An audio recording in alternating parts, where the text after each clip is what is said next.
for work. He and I have very similar jobs. We're both out here on the weekends, changing lives. No, he hates it when I say that. He hates it so much. I'm always trying to talk shop with him. I'm like, hey, Jim, how was your early show? He's like, it's first service, Taylor. I'm like, well, I just noticed you had a heckler on the late one. He goes, that person was yelling amen and hallelujah to agree. I'm like, that's the worst kind of heckler, Jim, because they're being supportive, but they're still disrupting your flow, right?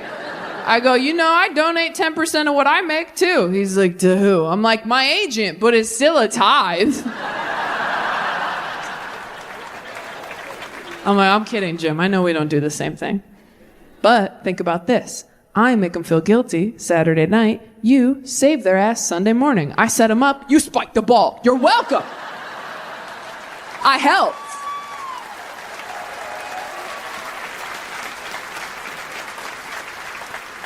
But my Uncle Jim's like a great pastor. He's like very progressive. He gives really interesting sermons. We didn't have a cool pastor like my Uncle Jim growing up. Is there anyone in here who grew up religious but is not religious anymore? You're at the right show.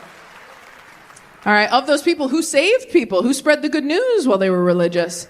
Ooh, bit of a drop off there. That's tough. A lot of us didn't do the homework. You saved people while you're religious, but you're not religious anymore? Okay. Do you ever feel, serious question, do you ever feel like maybe you should call those people? Just a courtesy call of hey, remember what I told you about forever? I don't know. What if those people get up to heaven and they're like, look, your sponsor's not in there, so we didn't know you were coming. I don't know. Are you sure? Maybe they Holy Ghosted you. We're sorry. For real, though, you got to go to hell. We're sorry about that. I never saved anybody at all. I was talking to someone who grew up Mormon. I was like, well, you guys were really saving people. And he was like, oh, yeah, baptism for the dead. You guys know what that is? I didn't know. Apparently, in Mormonism, sometimes they will save people after they've died, which really takes the pressure off of saving live people, doesn't it? When you can just go, hey, do you believe in God? And they're like, no. And you're like, that's okay. We'll wait. And then as soon as they're dead, you're like, bibbity-boppity Mormon.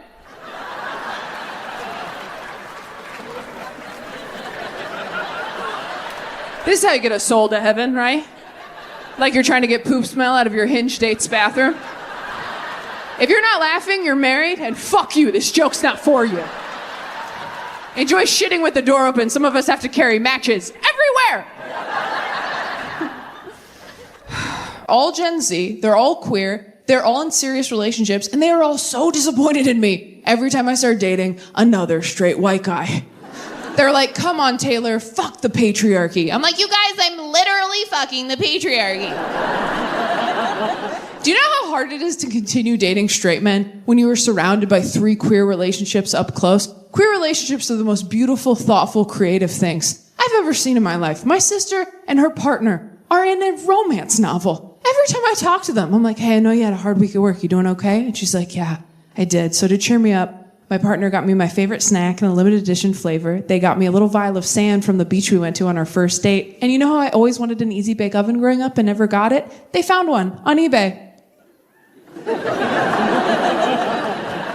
I'm like, oh my God, are they cheating on you? She's like, what? No, they just listen to me when I talk and remember things I say. And I'm like, what? No, go through their phone. This shit stinks. Go through their phone, trust me. She's like, okay, how are you and your boyfriend doing, Taylor? I'm like, oh, we're good. My boyfriend bought me a hot dog because he wanted one, and I was there too. You had to be there. It was so romantic. He was like, what? Sorry, too, I guess. I don't mean to shit on straight guys. You're very sweet. I've dated a lot of you, but oh my God, you are so proud of yourselves for almost nothing in a relationship. It is impressive to watch.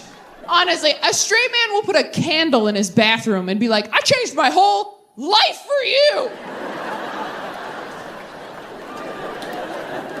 And you're like, you didn't even light it, man. It kind of smells like lavender if you get down real close. I'd trade this candle for a slice of empathy, if I'm being honest with you. Have you tried to explain the concept of empathy to a tall, handsome white guy? That is a delicate conversation. You're like, okay, imagine that you're me. But I'm not. Okay. Hard to argue. Touche.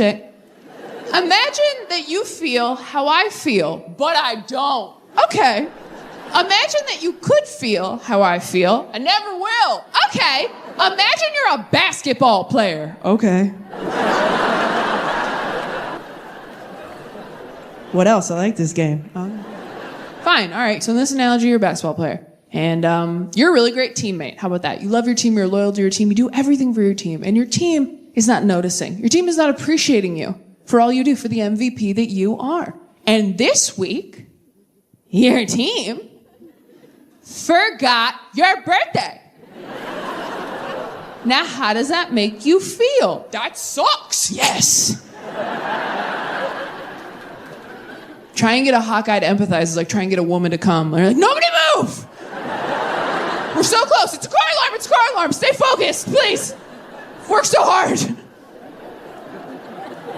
So anyway, I've been trying to figure out if I'm bisexual or if I think we need more gay prudes to stand up and go, I too am bisexual. I'm attracted to all of you, and I trust no one.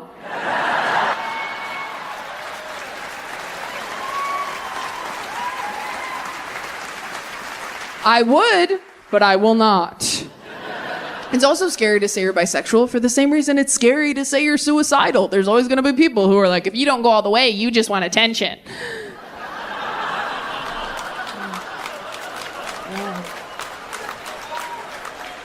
You know who likes that joke? Queer people. Queer people get that joke? Straight people are like, oh my God, there was so many sad words. Which is fair, you're right. No offense, straight guys. I have to say, I am so glad that straight men are not my only option anymore. That was bleak. That was tough. And it's not because you're bad people. You're just so hard to communicate with. I mean, and I tried. I've been to couples therapy with a lot of dudes. Never been married. That's embarrassing. You know how embarrassing it is to break up with someone you've been to couples therapy with? You just have to live the rest of your life with all this useless information about some dude's childhood. You're like, cool, guess I'll just go the rest of my days knowing what triggers Michael. That sucks. I also couldn't get on the same page with a lot of my boyfriends about our future. Like, I used to only want to adopt if I was going to have kids. And every straight guy I ever dated was like, no, it's going to look like me or I'll eat it. Every guy. Which, hey, I've never been a father. Maybe that's true, right? I had one boyfriend who said he would use a surrogate. He was open to that idea, which I do love the idea of a surrogate. What a power move to be like, can you just hold this for 9 months? I'm so busy. I'm getting a call. Don't eat fish. You breeze back in 9 months later. Their guts are everywhere. You have a blowout. You're like, thank you so much. Thank you. Hey, you're glowing. You're brave. Money's on the nightstand. 5 stars. Bye.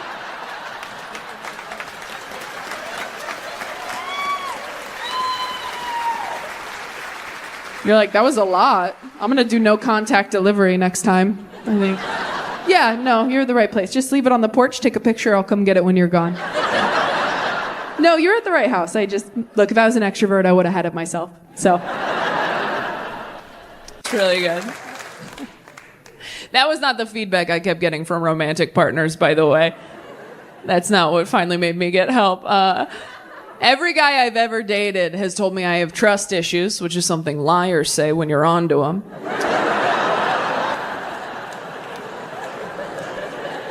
You have trust issues, babe. You have a hot coworker and a locked phone, so.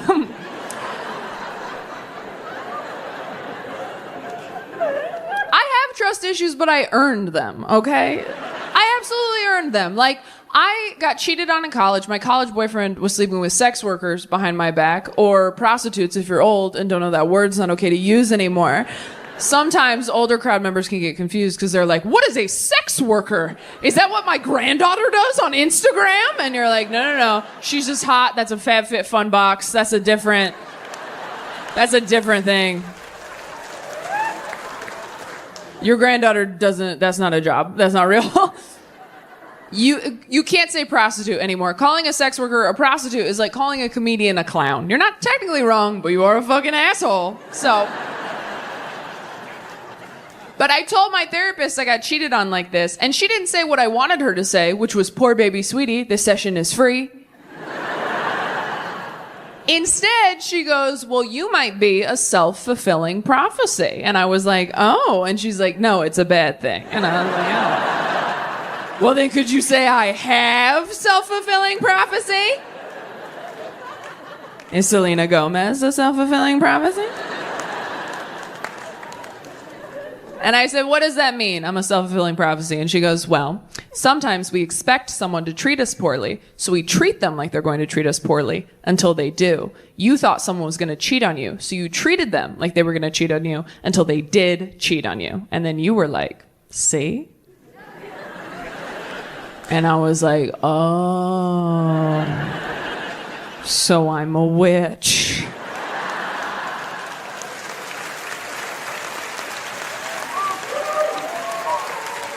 And she's like, ooh, so close, you're a bitch. You gotta get that me. I'm like, whatever, all I heard was Gryffindor.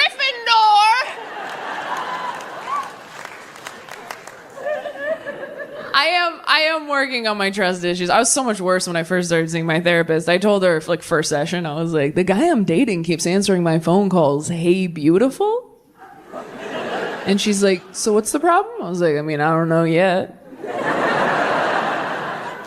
But when I find out who beautiful is, she's like, do you think it might be you? I was like, I'm sorry. I thought we were here to work.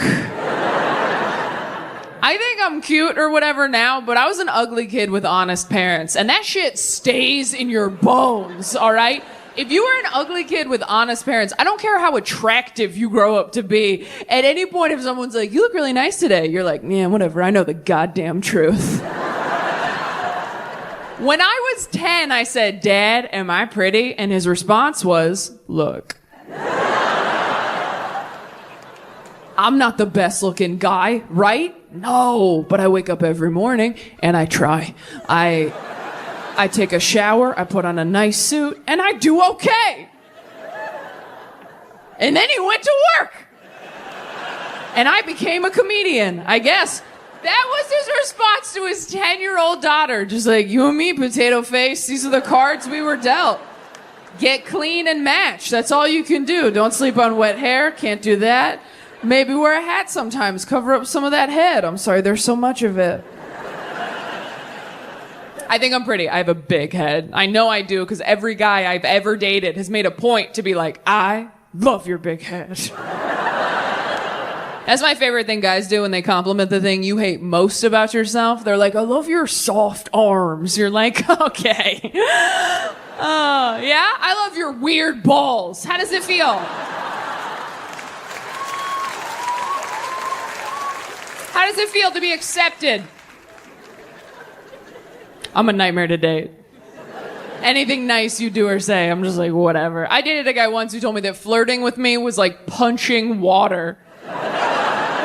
And I was like, why? Because it's pointless or because you look stupid doing it? He's like, did you hear it? I'm like, I heard it that time. Yeah. And then he cheated on me. So, you know, prophecy fulfilled.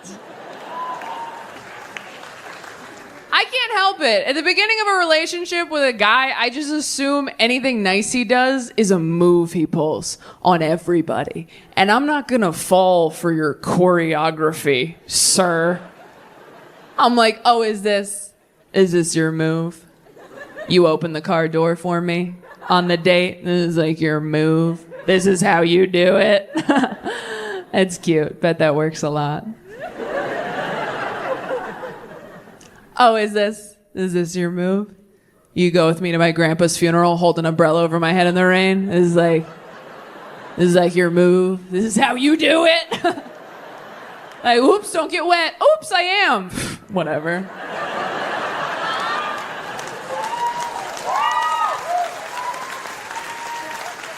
This ain't my first rodeo. I used to have 2 grandpas.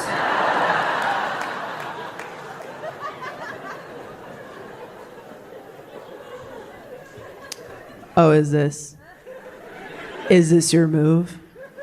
You die next to me in a hospital bed at 86 years old, holding my hand for all eternity? This is like your move? This is how you get pussy? He's like, we've been together for 60 years. I'm like, you're a fuckboy, and I know it.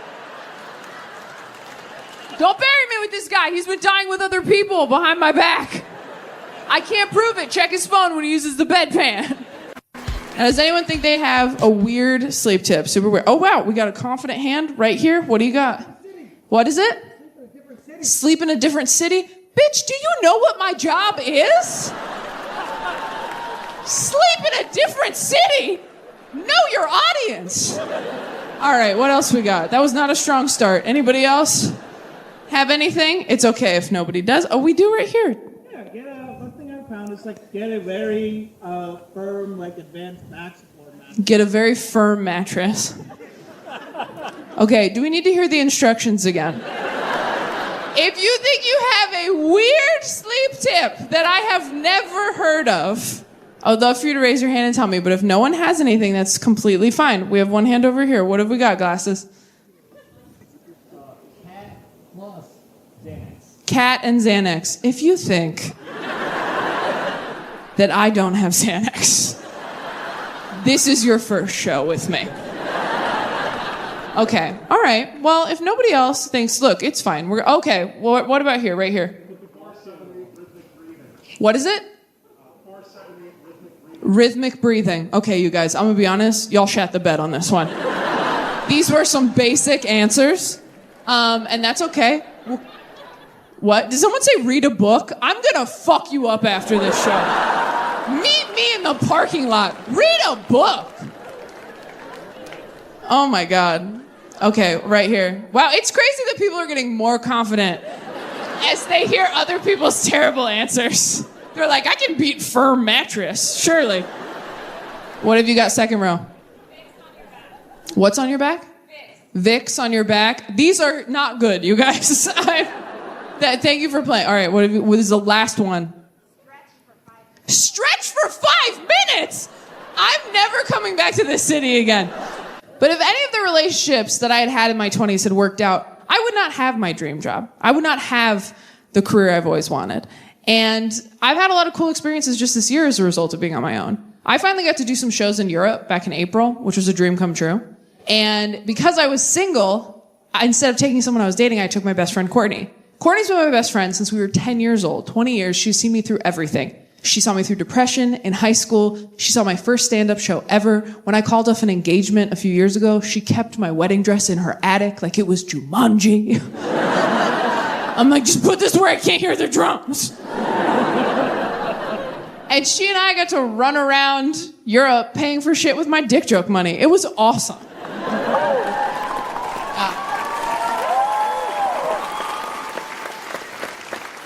And it was really special to have her on that trip with me because exactly a year before that, last April, I was alone in a green room in Colorado, pre-show, post some breakup. And I got a call from Courtney. And I was like, hey, I thought you were on vacation with your boyfriend this weekend. And she goes, yeah, no, we are, but I just want to check in and see how you were doing. And I was like, oh, that's so nice. And I talked to her about me for like 10, 15 minutes. And finally I was like, hey, you're not really saying anything about you and your trip. I mean, are you guys okay? And she goes, oh my God, yes. Oh yeah, no, we're great. We're great. We're actually, we are actually engaged. And I was like, what? Oh my God, why did you ask about me at all? And she goes, I don't know. I guess I just wanted to make sure that you were in a place where you could hear it.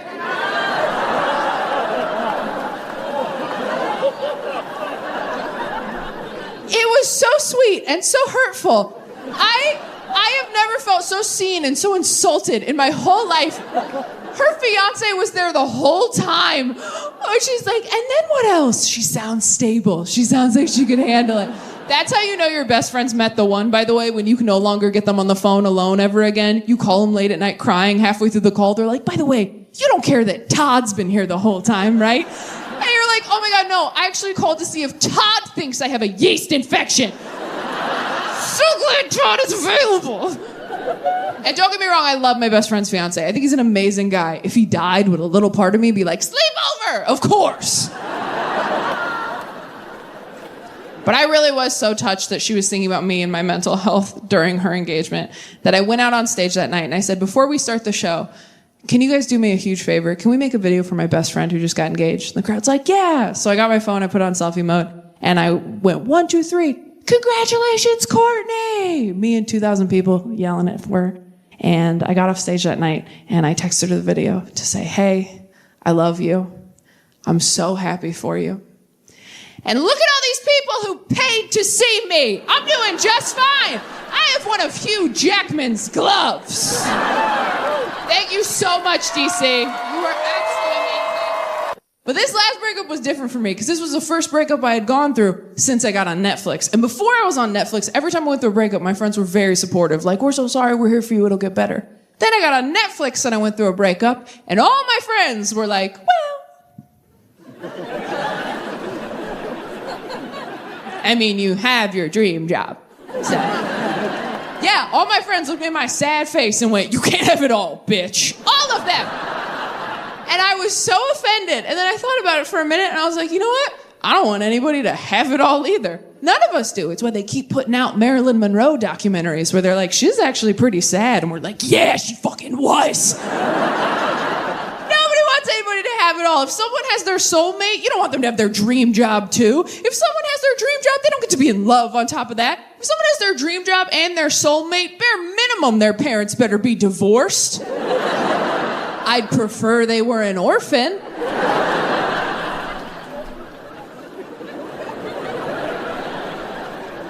Nobody wants anybody to have it all. When I was a kid, I didn't think you could have it all. When I was a kid, I thought you either got to be hot or have a good personality. I thought that's how people were divided. I thought life was fair. And that got me through a lot of ugly years as a child where I'm like, it's okay that I'm not more symmetrical because I have this great, awesome personality that will surely reveal itself any day now. It's coming with my period and my Hogwarts letter. I can feel it. And that got me all the way to 6th grade when I met my friend Krista, and she was pretty and funny and smart and nice. And that's when I stopped believing in God. But so many of my friends said a version of this to me after my last breakup that I actually started to feel really guilty. Because you know what, DC? This is my dream job. I can't believe I'm filming my 3rd Netflix special tonight. I cannot. I have been so insanely lucky in my career. And the more I thought about that, the more I was like, yeah, Taylor, nobody has every single thing going for them as a person. You have been so blessed. Be grateful for what you have. Focus on that. Nobody gets to have it all. And then I saw Hugh Jackman in person. And I was like, oh, I guess you can have it all, but there's none left because God gave it all to you. Hugh Jackman is a perfect specimen of a human man. Seeing him in person was a religious experience. It changed me. It was like seeing the Grand Canyon. I think everyone should do it at least once before they die. He is a wonder of the world, that man. It was like seeing Niagara Falls. You can bring the whole family, you get a little wet, but it's fun. It was. Here's what happened. So about a year and a half ago, we were in New York City doing shows on tour, and we had an off night in between theater shows. So me and my buddy Dustin and his wife Melissa and a few of our other friends who are also happy went to go see The Music Man on Broadway, which was starring Hugh Jackman. Was it a good show? I don't know, but Hugh Jackman was there the whole time. They should have called the show, We Got Hugh Jackman in a Room. Who wants to see him? The show was great. At the end of the show, they're doing curtain calls. All the actors are taking their bows. One of the actors steps forward and goes, you've come on a very special week because tonight we're raising money for an amazing charity called Broadway Cares. And tonight, Hugh is going to sign the pair of gloves he wore in the show. And we're going to auction them off to the highest bidder. And I looked at my friends and I was like, I mean, I have money. And they were like, really? This is what you're going to spend the Netflix money on, huh? And I was like, well, I don't have a family. There's no one else here, and I've already had braces. If I can't have it all, I'm going to have those gloves. Also, I just thought it would be hilarious as a bit because everybody asks you when you get on television, they're like, what'd you spend that money on? Did you buy a new jacket? Did you buy a new car? And I'm like, how funny would it be if my first big TV purchase was a pair of sweaty gloves worn by Wolverine, right? It's like, what am I, a man? So dumb. So I start competing in the auction, and I'm doing pretty well because I got nothing to lose and no one to live for. And I'm doing so well that it gets down to me and just 2 other bidders. It gets down to me, an older woman towards the front, and I kid you not, Jake from State Farm. That is 100% true, that detail, and I hesitate to include it because it makes the story sound like a dream I had once. He's like, so in the dream, I'm trying to get Hugh Jackman's gloves. But then Jake from State Farm's there. He thinks he's going to get them. I'm like, fat chance, commercial boy. Those gloves are mine. Then Flo from Progressive rides in on a horse for some reason. But whoops, who's that? Tony the Tiger pops a wheelie on his motorbike. All cash offer. Can't beat Tony. That's old money. So it is now down to me, this woman, and Jake. I think what happened next was, I think Jake could tell that me and this woman needed the win more than he did. So, like a good neighbor, State Farm backs out. It is now down to me and this woman. We are ping-ponging back and forth, back and forth. I think I blacked out for a minute because when I came to, we were at a number that I've not agreed to pay since college. So exactly like college, I'm like, oh, this is crazy. I'm not going to finish.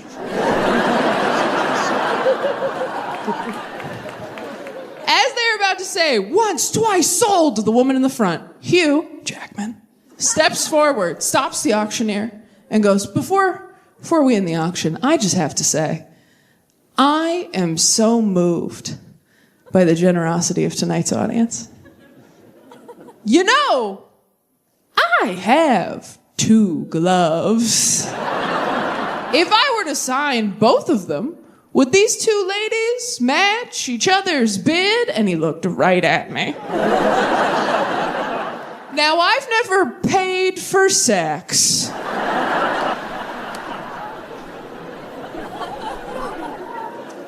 But I did drop $7,000 on eye contact with Hugh Jackman.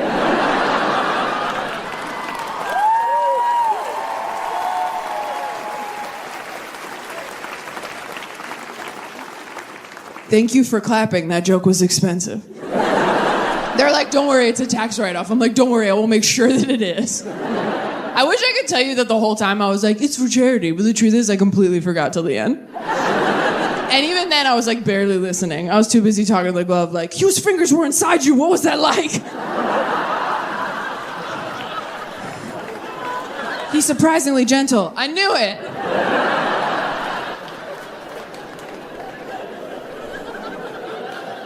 I love telling that story because I can always tell who grew up in church based on who starts laughing at, you know, I have too. You're like, oh, I read the Bible. I know when they're about to cut a baby in half. My biggest issue with church wasn't that they wanted us to save people. It's that they wouldn't let you make a good point, right?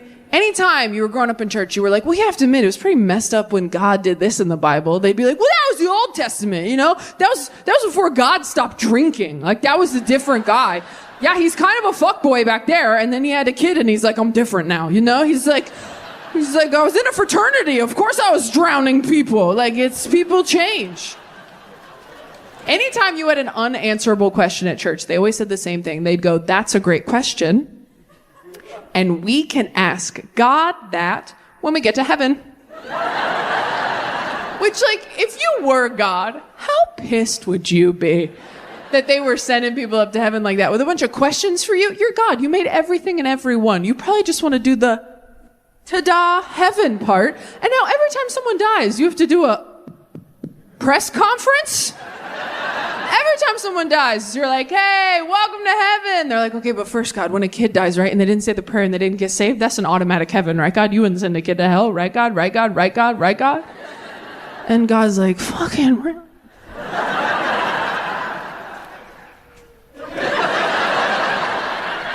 Seriously, dude, you're in heaven, bitch. Do you go to Disneyland? Like, hope all the workers get benefits? Like, shut up.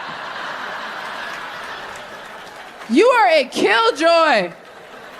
Yes, the kids are in heaven. We muted the kids so we could all enjoy heaven, but yes. That's a dark one. I know, that's a dark one. I have a dark sense of humor, partially because I grew up in church. Church is a dark place. Every Sunday, you go to a big room where the underlying message is, won't it be great when we all get to be dead with Daddy? That's church. Can't wait to be dead with Dada. That's church. But I can't blame church entirely. When I say that I came out in the last couple of years, I just mean publicly, right? Like, I came out to friends earlier than that, but I don't think I did it right. I think I was too casual about it. I think I was supposed to do like an episode of Glee. And I just sort of mentioned it, like, oh, by the way, I think I'm going to date women now, too. And they were like, okay, Like I said, I was vegan or something. Like, okay, we'll see how long that lasts. You need iron, bitch. Like, they were not... They really accepted it once I had my first girlfriend. I started dating this girl who was so hot. I was like, oh my God, am I Pete Davidson?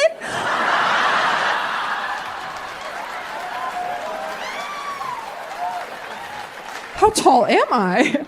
And when I started dating women, it was the closest I'd come to feeling religious in a long time, because my friends would complain about their boyfriends and husbands, and I was like, oh, have you heard the good news? You don't have to live like this. There's a better way. Then once I had a girlfriend, then my friends started coming to me with a lot of their questions. They started coming to me with their millennial regrets. Do we have any Gen Z in here tonight? Oh my God! Shut up, really? Okay, everyone be cool in front of my new friends. All right. Now, Gen Z, you won't really get this because you guys are very good at exploring your identities and sexualities. You want to know who you are and what you're capable of. And what you have to understand about us millennials is we wake up every day and look in the mirror like, shh. Don't feel joy outside. You'll upset Mama and Papa. Just wait. Be free in death. Wait. Those are our morning affirmations. So we're dealing with a lot. We're repressing a lot. So I had a lot of female friends in their 30s and 40s who were like, I wish I had dated women, but they ended up with a man and they were happy, but they're like, I wish I had done that. And so they were asking me a lot of personal questions like, is it better having sex with women? And I was like, do you really want me to tell you? Because you said you were pretty locked in with that guy. And they're like, no, like, is it really different? And I was like, yeah. And they're like, well, how? So here's what I said. My parents don't watch me do stand-up anymore. Don't worry. Don't worry. They're not interested. No Christian parents want to watch their daughter talk about depression and dick for an hour. It's not fun for them. My parents don't have a dark sense of humor, and I do, and I'm glad I do, because if you can laugh at the darkest stuff that's ever happened to you while it's still actively happening to you, sometimes that's what gets you through it. For example, here's a joke they will not like. Did you guys know that sometimes when you call a suicide hotline and the call drops, they do not call you back? Yeah, you think that'd be the time for star 69, but sometimes they just ring a bell in the cubicle like, lost another one, that's lunch. Some of you are tensing up like, did that really happen? Yeah, a few years ago, and it was fucking hilarious. I was on the floor of a DoubleTree hotel like, did this bitch just ghost me while I'm trying to ghost myself? That is... I've been left on red. I've never been left for dead. That's a new one. That is brutal. I wasn't even mad. For all I know, that's how they train those volunteers. Like, hey, some nights we get too many calls. Fridays are big for us. In those situations, you're just gonna have to use your best judgment, all right?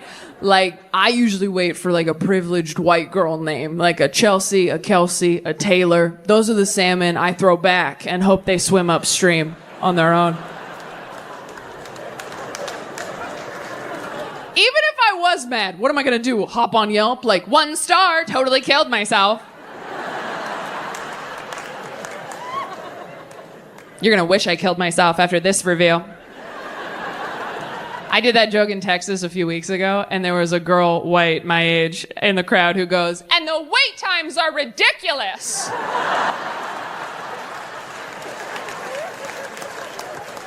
And she's right, okay? I think if you were a frequent caller, there should be some sort of rewards program. Like when you show loyalty to an airline. Like, you should be able to do that with suicide hotlines where you call in and they're like, please enter your rewards number. Boop, boop, boop, boop. Welcome back. Taylor.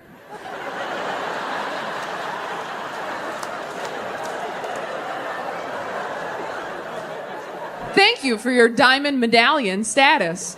You are now 3rd in line. Would you like to use an upgrade and kick someone else out?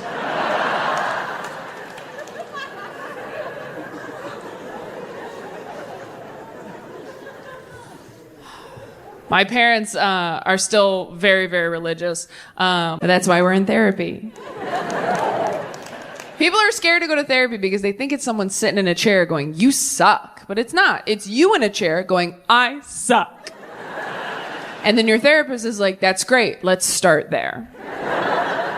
Therapy just helps you get to the bottom of why you're trash, okay? You go into therapy and you're like, here's all the stuff that sucks about me. And she goes, okay. And she puts it all up on the wall like you're solving a crime together. Fun! And then she gets some of that red string that detectives use at home when they've been thrown off the case for going rogue. And she starts connecting each crappy thing about you to each one of your corresponding childhood traumas. And you're like, oh my God, that's why I'm like this. And she's like, that's why you're like this. And you're like, am I fixed now? And she's like, God, no. No. You're like, well, what do I do now? She's like, well, you keep coming back in here every week with your credit card. And you're like, what?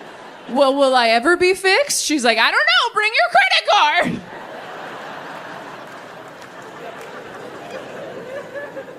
I've got to the bottom of a lot of stuff in therapy. I'm an emotional eater. I don't know if anybody else identifies with that. Cool, 7 people. Everyone else is like, no, we just eat till we're almost full, and then we thank God for the opportunity, okay?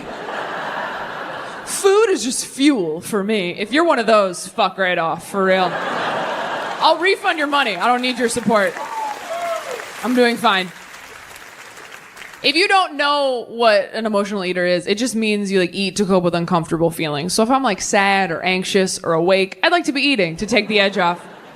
If you still don't know if that's you, you can ask yourself a few questions to find out. Number 1, when you eat nachos in public, do you get kind of mad that other people are there to see it? Do you feel like nachos should come with a privacy curtain? I do.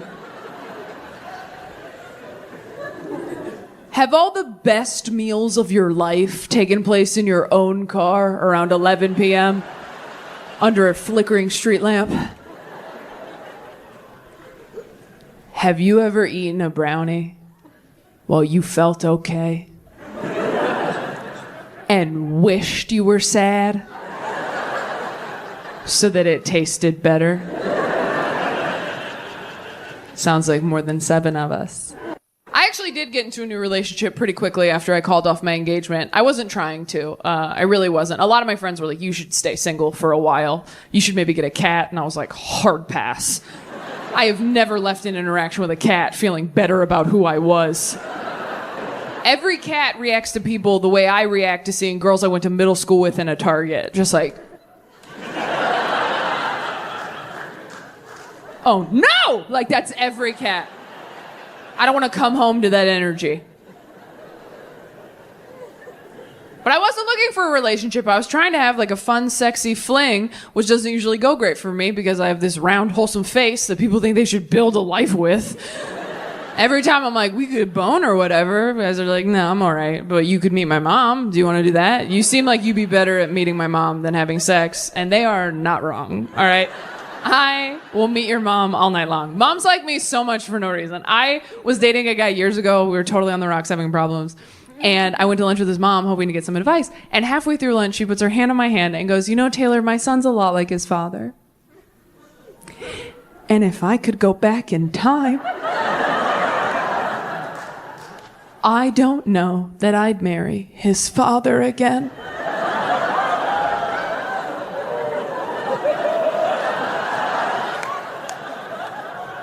And I was like, are you saving my life in this Panera Bread right now? It was like a movie when an older character sacrifices themselves for the good of the journey. Like, she Gandalf'd me. She's like, fly, you fool!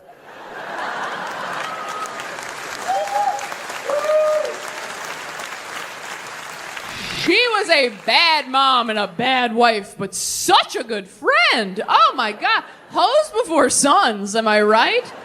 I think about her every day.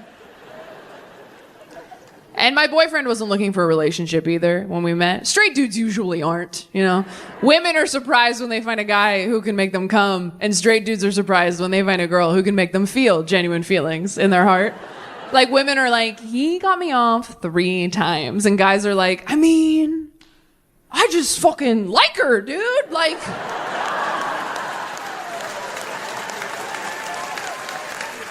Like, we talked all day. I didn't want to hit her. It was nuts. She's just like my friend. I don't know. I want to, like, lick her heart, I think. Straight dudes are so proud of themselves for falling in love. It's really cute. They're like, I love you. Hell yeah, buddy, I knew you could get there. Women fall in love, we're like, I love you. Fucking again, you dumb bitch. You were supposed to love you first. You keep skipping that part. It is eat, pray, then love. Oh, God, it's okay. We'll try again in a year and a half.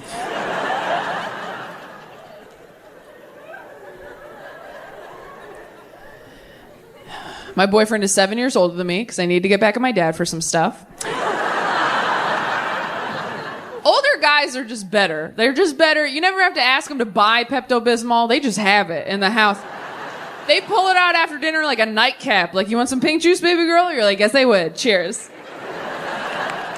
Older guys don't call you things like cute or hot. They call you things like stunning, gorgeous, shit with syllables. Things that would take a 20-something guy a little while to sound out. And older guys aren't like cute or hot either. You know, they're handsome, distinguished, like old pictures of your grandpa you shouldn't look at too long.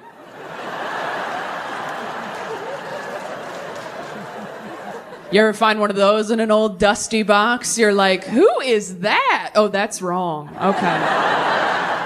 They're not your family in those pictures yet. They're just the past. It is a gray area.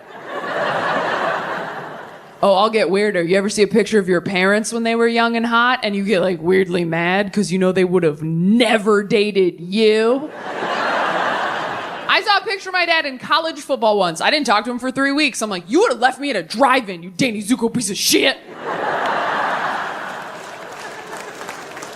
He's like, what? I'm like, I can't hug you for a year and I don't want to talk about it. He came out, he goes, thought he found a new angle, right? He comes out, he goes, you know, we always kind of rush through the Christmas story, don't we? Since we all know it so well.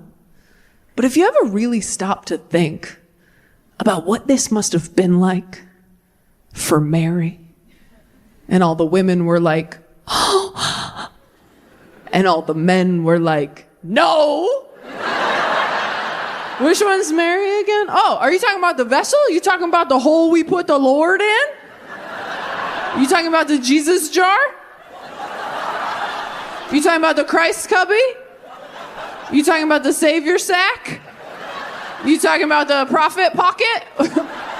We could keep going, but we have to move on. But that's a fun game to play to come down from the cousin fight, if you want. That Mary POV sermon went over so well for him that he came out the next year all excited. Like last year we talked about what it must have been like for Mary to find out she was pregnant with Jesus. But have you ever stopped to think about what this must have been like for Joseph? And all the men were like, finally, representation. I also think whores are lying to me. Joseph was Mary's betrothed at the time. Again, I don't assume everybody knows all the Bible stories. You grew up in church, you're like, everybody's learning these. Nope, some kids were having childhoods on their bikes. Yeah. Is there anyone in here who never went to church, has never believed in God, never been religious at all?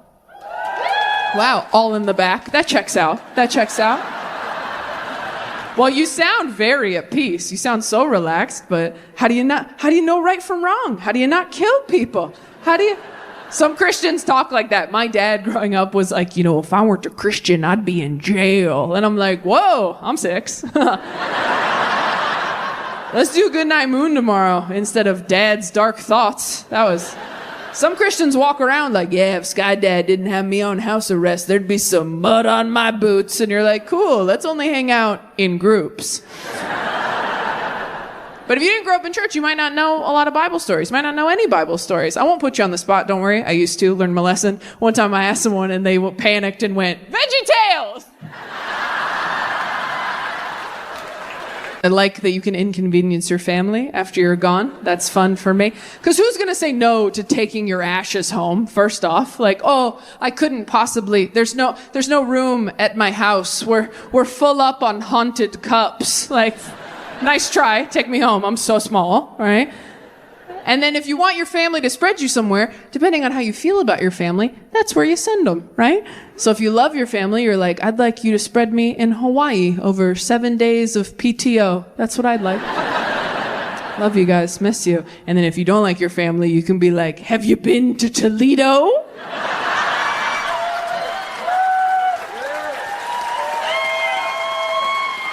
In January. Actually, no, I want you to do it right between Christmas and New Year's. My mom was cremated, and after my mom died, my dad got remarried. And when my dad got remarried, he gave my mom's ashes to my grandma because return to sender, I guess. You're right, I am so sorry. Return to manufacturer, that's what it is. And his reasoning was, he was like, look, I'm getting remarried and I can't take these into another woman's home. And as his daughter, I was like, yes, you can. But as an adult woman now, I'm like, oh, no, you can't. I've dated straight men. I don't like it when they follow their exes on Instagram. You're telling me if he brought a little baggie of her bones inside and was like, this lives under the TV forever, I'd be like, cool, love that there. No, I'd be passive aggressive at best. I would probably flush a teaspoon of her every day. Just...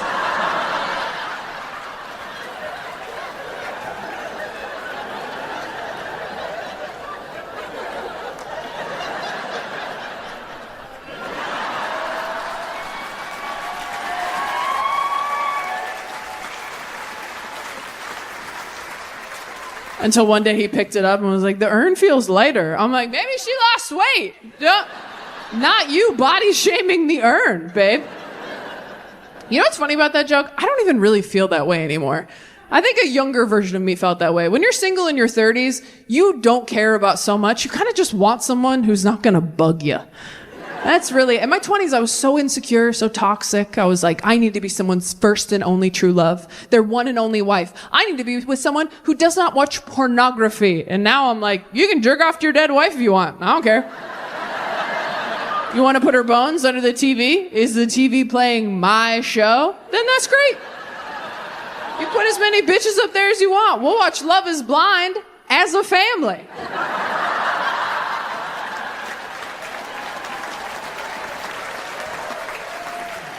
I told my buddy Dustin that, and he goes, what if you married a guy who was still in love with his dead wife? And I was like, she's not coming back. That's his thing to deal with. You know, lock yourself in the bathroom, smell her shirts, cry it out. But we're going to Chili's at 5. And the coupon's for 2, not 3. So get it all out of your system, babe. Hell, jerk off into the urn if you want. Hey, when life gives you lemons, make cement or whatever. It's romantic. She can swallow one last time.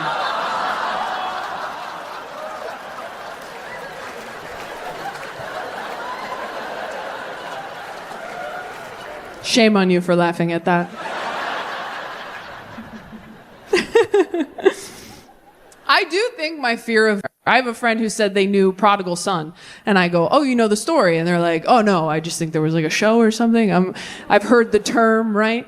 If you don't know the story of the Prodigal Son, it's a story that Jesus teaches, it tells in the Bible to teach a lesson, right? So in the story, there's a rich dad, and he's got 2 sons. And the older son does everything right, because he's the oldest. And the younger son is like, I want my money now. And the dad's like, okay, that's not how inheritance works. I'm fully alive, but here you go. So he gives the younger son his money. Then this piece of shit fucks right off. Did I mention I'm the oldest of 4? This piece of shit fucks right off. And how do they put it? Squanders his wealth on wild living, which is Bible for blows it all on Bitcoin and lap dances. He then has the audacity to come back years later, like, sorry, Dad. I lost all your money. I suck. Can I come back? And the older son was probably like, yeah, finally, finish him. And the dad goes, my baby's home. Oh my God, let's throw him a big party. I know all the oldest kids in here. We all have diarrhea right now. I know every oldest kid in here. Your asshole went all the way inside your body. You're so upset. Just remember, these are people from the Bible. They can't hurt you. They've been dead a long time, okay? We're almost done. So the older son is obviously pissed. He's like, Dad, what? I've done everything right my whole life, and you've never even thrown me a small party. Look it up. He says that. And the dad is like, yeah, you're great. Love you. But your brother, he was lost, and now he's found. So we celebrate. And if you ask a pastor what that story is about, they will tell you that it's about how you can go off and live in sin and lose your way spiritually, but you can always return to the Lord and he'll forgive you. And if you ask me what that story is about, I will tell you that it is about how Jesus was an only child.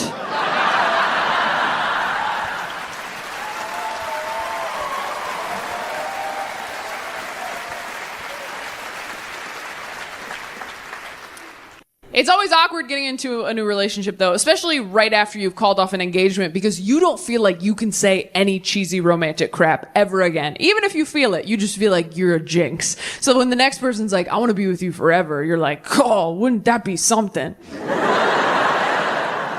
I can't use the F word anymore, but I just need to build my credit back up. But samesies, bro, for sure. New relationships are awkward because you got to tell a whole new person what you like in bed. And the only reason you know what you like in bed is because someone else did it to you first. But you can't say it like that, right? You got to do that cute little tap dance of like, oh, babe, you know what would be so fun? This never even occurred to me before. You know what your body is inspiring me to do right now? But in your head, you're just like, do it like Craig. Could you just do it how Craig did it every time? Craig didn't do shit right. He did that right, let me tell you. Can we just call him? Can we just call him and ask? It's not a big deal. We're all adults here. Remember when we reset the Wi-Fi router last month? It's just like that, babe. He's just a voice on the phone with the password. That's all he is to me now. No, I did block his number when you asked me to. Of course I did. But when you block a number, your phone kind of just saves it in a different folder. Ooh, some of us are going to fight in the car. Not everybody knew that. You have to be able to talk about what you like in bed, and you have to know what you can and can't say, all right? Like, I've been telling guys for years, I like it a little rougher in bed. I don't say it like that. I say like, oh, I'm damaged, you know? Like, if you're a straight guy, don't say that. If a straight dude's like, I'm damaged, fucking run! That guy wants your toes in a baggie, so... Sometimes you think you like something and you don't. I thought I liked dirty talk. Turns out I just like dirty phrases we agreed upon earlier. You ever tell someone you like dirty talk and then they hit you with something in bed and you're like, nah, that was not approved by corporate. No. I was having sex with a guy once. I was on top and he just went, look at you!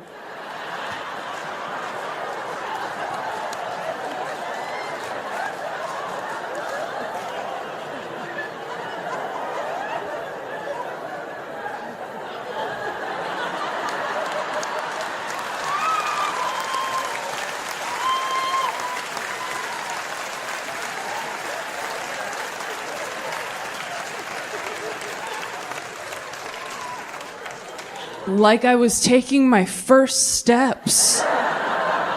I'm like, you better get the camcorder, daddy, because I am never getting up here again. Death has propelled me professionally. It's made me sort of a workaholic, probably. I was doing 2 full-time jobs for the last couple of years. I was touring, doing stand-up on the weekends, and then I was hosting a late-night show called After Midnight during the week. Oh, thank you. Thank you, that's very nice. Great experience, learned so much, worked with great people. I had an assistant on set, which I initially did not want. It is a slippery slope having someone whose whole job is to fetch you snacks, okay?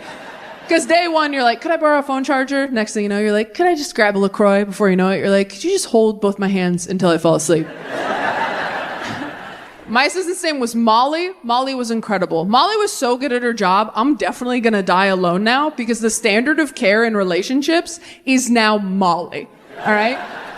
Here's how good Molly was at her job. My first day on the Paramount lot, I drive into the lot, I park in a reserved parking spot for me, and there's a big bush that's sort of growing in to the driver's side door, right? Nothing crazy, just enough to make it kind of hard to like, shimmy out, right? There's a few bees buzzing around, so I kind of did one of those before I was like, hey, nice to meet you, Molly. That's all that happened. I didn't complain about the bush. I didn't report the bush to anyone. Molly just witnessed the bush touch me a little. I drive onto the lot the next day, park in my spot, and the bush was gone. And I went, Molly, did you have them cut down this bush? And she goes, yep, and I had them spray for bees.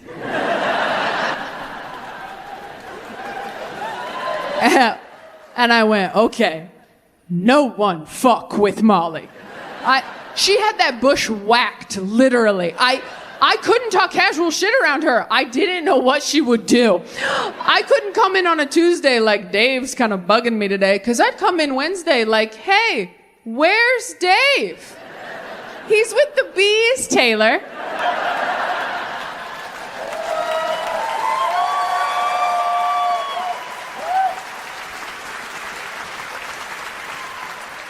You flinched in his presence, so I took care of it. It's my first time I'd ever had a corporate can't sleep. You know, some kids don't have beds, right? Why don't you go lay face down on the cold tile for 10 minutes, see if you're not more grateful after that? And you know what, DC? I tried it and it works. It totally works. I do it on the bathroom floor in hotel rooms. I've had COVID many times, but I want to get a handle on my anxiety, because I know if I didn't have anxiety, I'd be a totally different person. The worrying alone takes up so much mental and emotional energy every day, and it doesn't help. It doesn't prepare you for anything bad happening like you think it will. I told my therapist this recently. I go, I know worrying doesn't do any good, right? I go, what's that one quote by that great philosopher? When you worry, you just suffer twice. She goes, I don't know that one. Who said it? I looked it up. It's from a fucking Harry Potter prequel. I was so confident, I Googled it in front of her. She's like, what philosopher said that? I'm like, Newt Scamander? Shit. I think it was a fortune cookie. Can we just move on? I don't want to talk about it. I don't want to talk about it anymore. Without anxiety, I'd have a totally different personality, because so many decisions I make in life are fear-based, or though so many decisions I don't make are fear-based. I watch the same shows and movies over and over because it calms me down. I know what to expect. It doesn't stress me out. I date the same type of person over and over because I know what to expect. It doesn't stress me out. If you think you have a type, you don't. You have anxiety. See someone.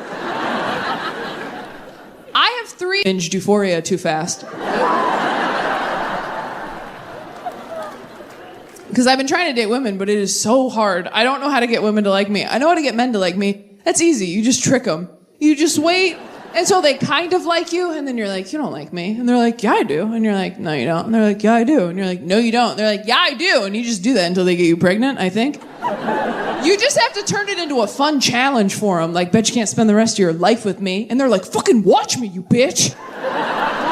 It's like when you ask a kid to take out the trash and they're like, no! And you're like, I'll time ya. And he's like, and you're like, see, you didn't even think you wanted to do that. He's like, who cares? I'm the fastest boy alive. Hitting on women is so much harder. It feels so much more delicate. Like, hitting on a woman feels like trying to skip a stone on a lake. Hitting on a man feels like throwing a brick through a window. I'm like, I don't even really care. I just want to see what happens. I'm not going to live here, right?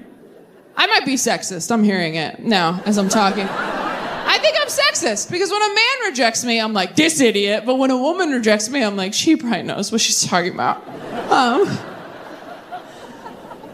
So I was talking to a friend of mine about it because, you know, you don't want to just like, it's scary to just say you're bisexual because then someone's always like, fucking prove it. Here's a picture of Margot Robbie. Are you wet? Let me feel. Like everyone's real aggressive about it. It's weird. You gotta like prove it to people. But I was asking my friend about it and she goes, well, obviously sexuality is a spectrum. She watched Euphoria too. But she goes, I know that I'm super straight because I could not go down on another girl. I think that's gross. And I was like, okay. Let's think about this, Taylor. Why are you not going down on a girl right now? Is it because it's gross to you? And I was like, no, it's not that it's gross to me. It's that I really don't want to be bad at something as an adult. Okay? My brother is trans, my sisters are gay, and I identify as afraid. I am so afraid of failure. I can't even stick with new hobbies as an adult. How the fuck am I supposed to get good at... Getting good at going down on women to me would be like learning how to play the piano. I would love to have that skill. I would love to bust that shit out at parties, impress everyone. But I don't have the time or humility to sit down and learn new fingerings. I don't have it. I get halfway through Jingle Bells, I'm like, fuck, I suck. I should have started at 12. I'll never catch up. I already know how to play the clarinet. It is not my passion, but I have the respect of my peers.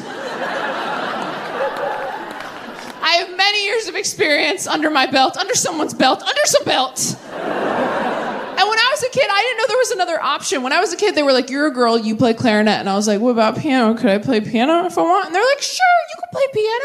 If you want to go to fucking hell. Anybody else religious trauma? Do we have any of that in here? Okay. I'm so sorry if you don't have any. I know I'm a broken record about it. I should shut up about it, but I keep realizing new things every year. For example, did you guys know that when you come, you're not supposed to yell, take that, Jesus? Did you guys know that? I wish that was a joke, DC. I really do.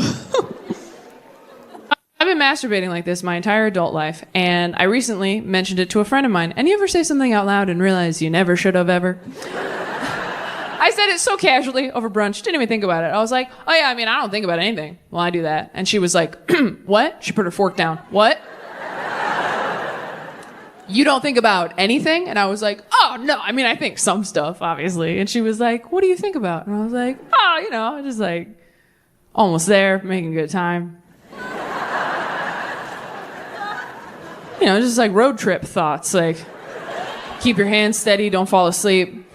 Can't wait to get there so I can eat. Better hurry up, Taco Bell's gonna close, you know.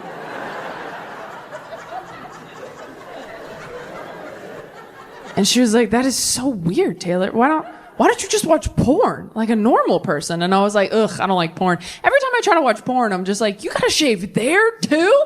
I'm tired and I'm cold. And I'm not against porn, okay? I'm not one of these people that's like, if you watch porn, it'll ruin your relationship. I don't feel that way, all right? I dated a guy once who was really into massage porn, where the masseuse would like fuck their client at the end, which means sometimes when we had sex, I got a massage.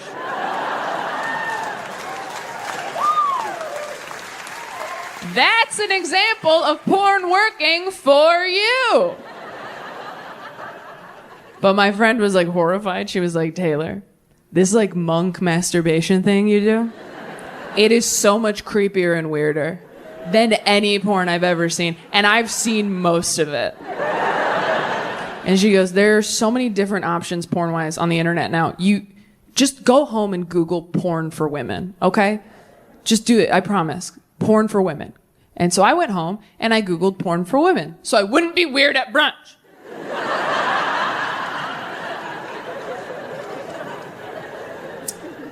And a lot of surprising things came up when I Googled it.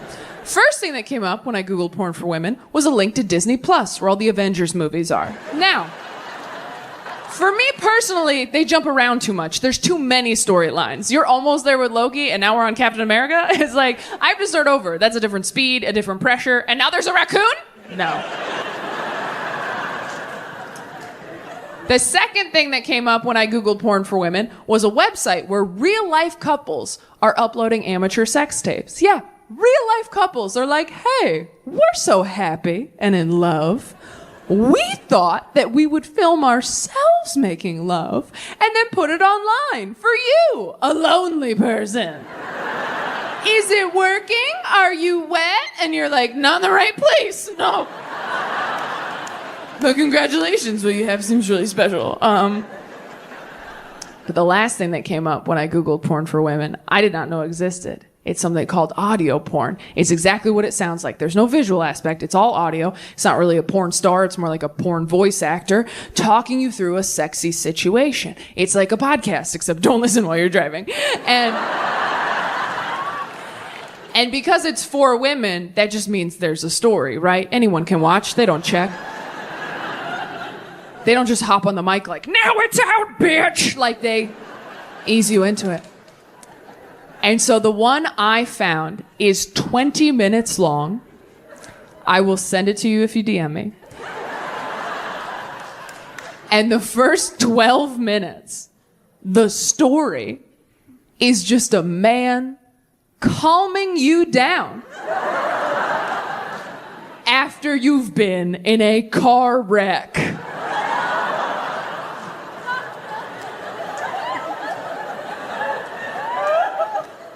That is the foreplay. And you guys, I came so hard. I mean, I didn't even make it to the sex part. It was the comfort alone. He's like, it's okay, take some deep breaths, don't worry. The insurance companies will figure it out. I'm like, oh my God, that's right. That's why we have insurance. By the time he was like, what else can I do? Should I go down on you? I was like, nah, man, I got Allstate. I'm in good hands. In therapy, I figured out the day in my childhood I became an emotional eater. I was 8 years old and I was eating a bagel in the kitchen, and my dad came in and he goes, you're going to want to put that bagel down. I got to tell you something. And that's when he told me that my mom had died. So somewhere in my brain, something clicked like, oh, when you stop eating bread, people perish. I went back to 4th grade like the angel of death. Everyone's like, step on a crack, break your mother's back. I'm like, stop eating bread, now your mom's dead, dude. They left out that second part, but I had a list when I was 8. I tell you guys that because no one told me. They pulled me aside a year later at school. Someone's like, Taylor, your teacher thinks you might be struggling with a speech impediment. I'm like, what's a speech impediment? Are you sure you have the right person? Because I'm crushing it out there. And they're like, you didn't do anything wrong. You pronounce your words a little differently. Like you say sh instead of s for your S's. Does that make sense? And I was like, I'm pretty sure I would have noticed if I said sh instead of sh. Hope you find who you're looking for. If you have any follow-up questions, I'll be on the seesaw.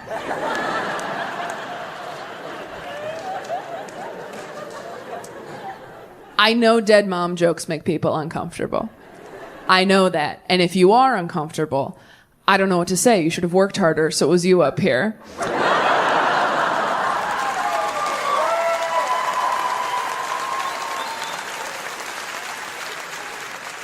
No, honestly, I never want to make people feel uncomfortable with that information. So much so that I used to lie to everybody growing up. I used to tell everybody that my parents were separated so I wouldn't have to say my mom's dead.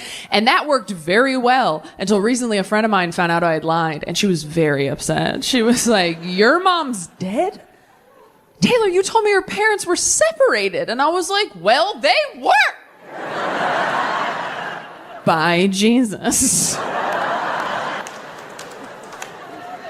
Both her parents are alive, so she has no idea how funny that is, but she'll get it eventually, right? Like, that joke is a slow burn. Kind of like cancer, which is what got mine. Hey-o! Okay, all right. Oh, here's the deal, Boston. We have another, 6 minutes of dead mom jokes. I know, you're getting like, oh no, 6 minutes, that's a long time. It won't feel long. I've cushioned her, all right? I have laid my dead mom to rest in a beautiful casket of dick jokes and pop culture references.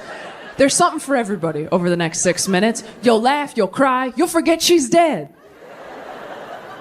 But I know a lot's happening for you as a crowd right now, because you're like, Taylor, we're good people. Good people wouldn't laugh at dead mom jokes. I'm here to tell you that if you're trying to be a good person at a comedy show, you're wasting your goddamn time. Trying to be a good person at a comedy show is like trying to recycle at a theme park. You're already in here and part of the problem. Put your hands up and have fun.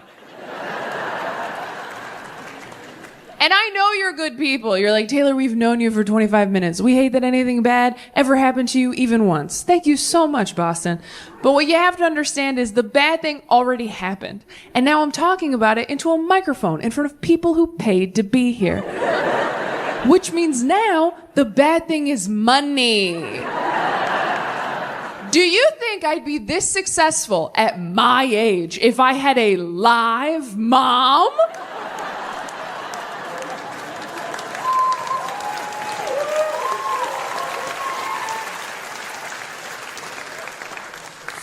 No.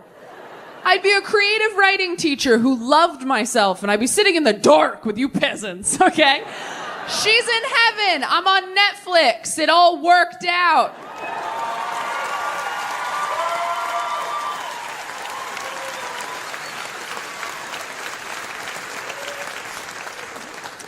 That is a real thing I said in therapy. To which my therapist responded, you should come in twice this week.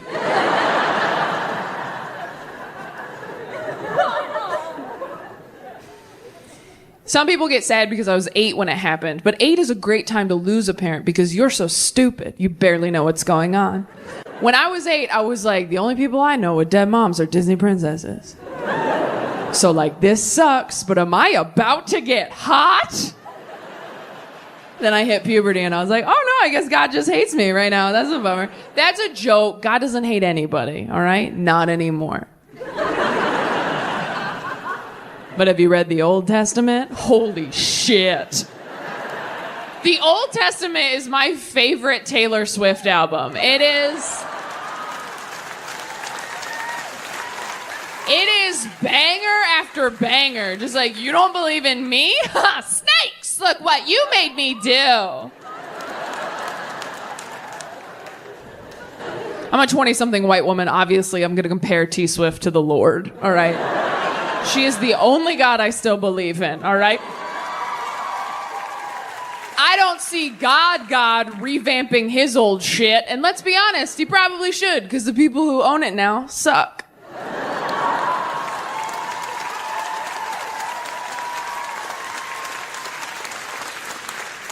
It does grow you up very quickly, losing a parent that young. I mean, I saw a dead body when I was 8, which means I saw a dead body years before I saw a dick. And that is not the order this shit should go in, according to the American Girl Body Book. Although maybe it should be, because you know what's crazy? A dick, way more traumatizing than your dead mom. Oh my God, it's so much worse. I saw my mom, I was like, that lady used to make me snacks, now she's very still. I saw a dick for the first time, I was like, oh my God, who took Jabba the Hutt's eyes? You have done nothing for me. No, I didn't say Beetlejuice even one time. I haven't seen that many dicks, and I don't want to see any more. And it's nothing against men. I'm attracted to you for some reason. But I swear to God, every time you see a new dick, there's an adjustment period, isn't there? Just a real quick, like, and we're back in it. All right. I have stayed in relationships too long because I just wasn't ready to see a fresh one. I just couldn't wrap my head around it, literally or figuratively. I just didn't have it in me. Couldn't have it in me. And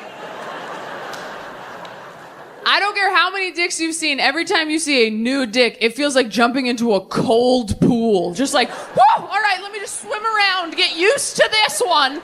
Okay, all right, this one's deeper than the last one, but that's okay. That's all right. This is why we take our arm floaties, you know, for moments like these.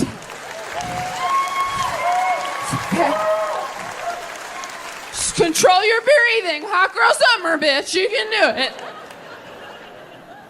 I think of the genitalia options available, I think dicks seem friendlier, you know? They're up, they're happy to see you, they're wagging. I've never had sex. It's like a front tail, right? I'll Google it, it's fine. It's all speculation. I've never seen a vagina, not even my own, I'm a Christian. But from what I hear, it is very spooky down there. It's just a dark, spooky hole. Like, a hole? I'm sorry, what? Every time someone fingers me, I'm like, you are very trusting, sir. Because I don't even know where that goes. That might be where I keep the bipolar. That might be where it has been. Actually, if you see any, could you scrape it out? Could you? Just like a mental health pap smear? Can you just do? Don't do that. Like, you gotta hook your finger. Like when a baby's choking, are you familiar? If you do that, it'll push it in too far. It's too late. But if you hook your finger, you swipe it. That's how you get it out. I like doing that joke because it goes too far, but you do learn something that could save a life.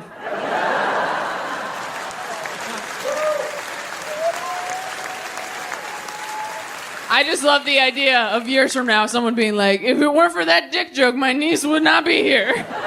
My favorite thing about being on a network TV show is that they would bleep all the bad words and cut some of the more raunchy stuff, which means that my religious grandparents could watch the show and it wouldn't hurt their ears as much as my stand-up does.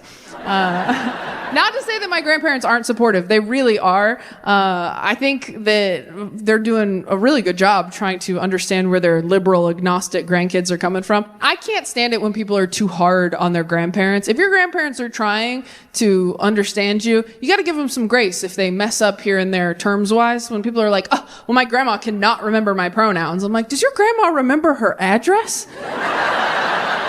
Grandma's got bigger fish to fry. The light is coming. Also, do you know how old your grandma is? I don't. Mine's been 62 for 40 years.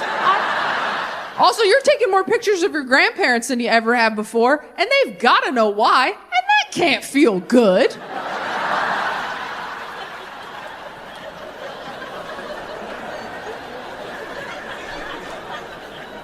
My grandparents are the best example I have in my life of Christianity done right. They're very loving, forgiving, non-judgmental people. But my siblings and I are all agnostic because we didn't grow up with that type of Christianity. We grew up in our scary Christian house. And when you grow up with something that hurts you as a kid, you don't really want it in your Barbie dream house as a grown-up, right? I also don't wear belts or use wooden spoons. That's not a coincidence. Oh, thank God. We were all lightly abused. Again, did that joke in Sweden, thought they were gonna call somebody. There's nothing worse than admitting to a room full of people that you got hit when they got tucked in at night. It is humiliating. No, I don't keep anything in my house that hurt me as a kid. No Bibles, no belts, no bridge to Terabithia.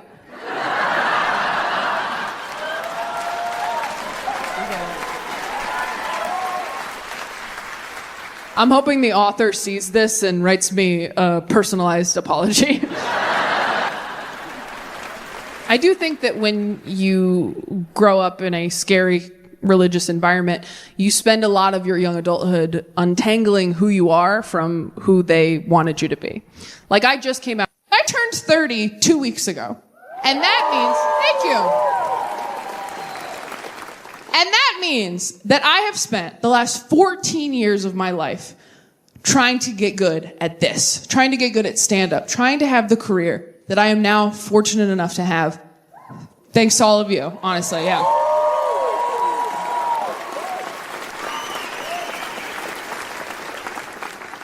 And as grateful as I am, and as lucky as I am, it has really made me, this year especially, go, oh no, I don't know if I'm going to be good at this other stuff. I mean, I know I'm a good comedian. I don't know if I'm a good person. I don't know if I'm a good parent. I don't know if I'm a good partner. This hour of material that I'm doing right now that's like, can I have it all? I don't even know. This is not a bit, DC. I am genuinely concerned. Because I know how hard it is to do this job and be in this business and have a family. I see how hard friends of mine work at it. I also see how little work people put into it. There are a lot of people in this business who are like, you can have kids and travel. They got FaceTime now, which feels like tying your dog up outside a coffee shop and going, I can see him through the window. He's okay. And I still have a lot of childhood shit that I'm working through on my own. I don't want to put that on a kid, right? Like, I was watching a TED Talk recently. Sorry, I was watching a TikTok recently. I always get those confused. The information's still good, it's just vertical.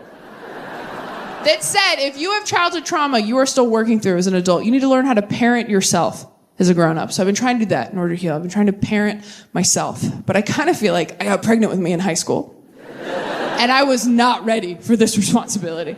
And now I wake up every morning, totally overwhelmed, trying not to shake me. Like, okay, if I let you watch TikTok on my phone for 30 minutes, will you please stop crying? All my friends are like, are you okay? I'm like, no, I think I have colic. I kept me up all night. I love TikTok, but you know what's so funny to me about TikTok? All these kids on TikTok who are like lip syncing and dancing and like pretending they're in a music video, right? We all did that growing up, didn't we? Yeah, like alone in your room in the mirror, hairbrush, of course. But if anyone had walked in on you doing it, you would have killed yourself, right? And these kids are online, like, I hope millions of people see this. It's like, you could benefit from some bullying, I think. Might have overcorrected a bit. But I do have a lot of friends who are getting married and having kids, and, you know, they're condescending as hell. It's so funny how the same girls who used to wake up drunk on train tracks are now like, I don't know how you stay out past 10 p.m. Your lifestyle's really unhealthy. I'm like, I've seen you snort coke off a rusty bike rack. But you keep sniffing that baby's head like we all forgot.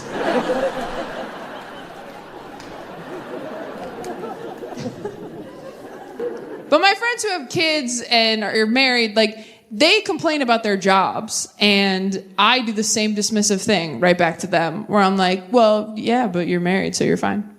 They're like, yeah, but I'm miserable 60 hours of the week. I'm like, yeah, but you have your dream dick, so you're fine. And it's not great. And I think part of it is that we're all turning 30. And 30 was this age in our heads where we're like, well, by 30, we'll have all our shit together, right? So that kept us going through our 20s. We're like, we're 25 and we're garbage, but